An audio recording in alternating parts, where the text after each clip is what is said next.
Well, a short time ago, I spoke to our Middle East correspondent, Hugo Bashega, in Jerusalem.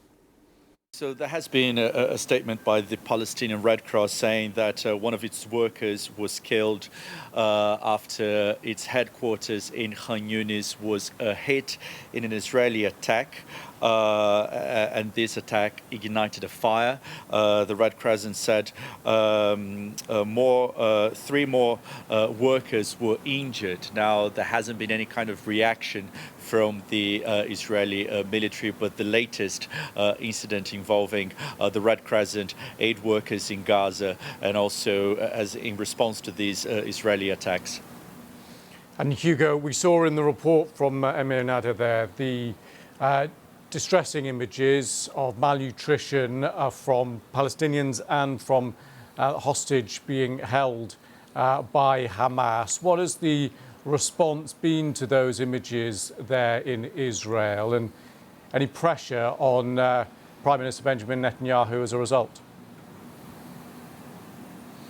Exactly, and this morning in Tel Aviv there was another protest of people urging the Prime Minister to strike a deal with Hamas, and it's very interesting that this is happening as Steve Witkoff, the President Trump's envoy, is visiting Israel. Yesterday he met some of the families of the hostages who remain in captivity in Gaza. There have been some reports suggesting that he told the families that there is a plan now being discussed that will lead to the end of the war, and he said that Hamas was prepared to disarm if that will lead to the end of the conflict. Now, this has been dismissed by Hamas. This is not the group's position. Hamas says it will only disarm if there is the creation of an independent Palestinian state, and Hamas has also been saying that it will only accept a deal with Israel if that leads to a permanent ceasefire, to the end of the conflict in Gaza. I think it is very interesting that over the last few days,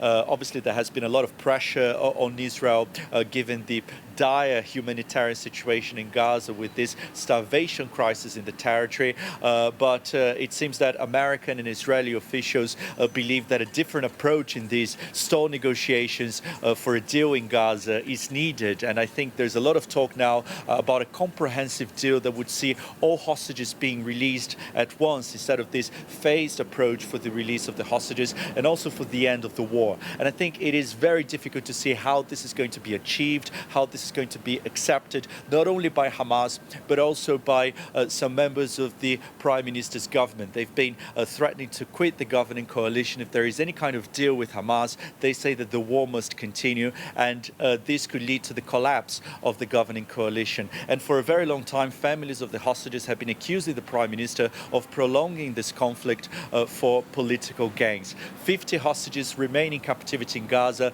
Only 20 of them are believed to remain alive, and the families of the hostages say that time is running out to rescue these hostages, to save these hostages who are still alive in Gaza. In the meantime, the humanitarian crisis in Gaza continues. The United Nations says the aid that is getting in is not enough to alleviate the hunger crisis in Gaza, and yesterday the health minister there said 7 more people had died from malnutrition, including a child. So again, another indication of the catastrophic situation in Gaza.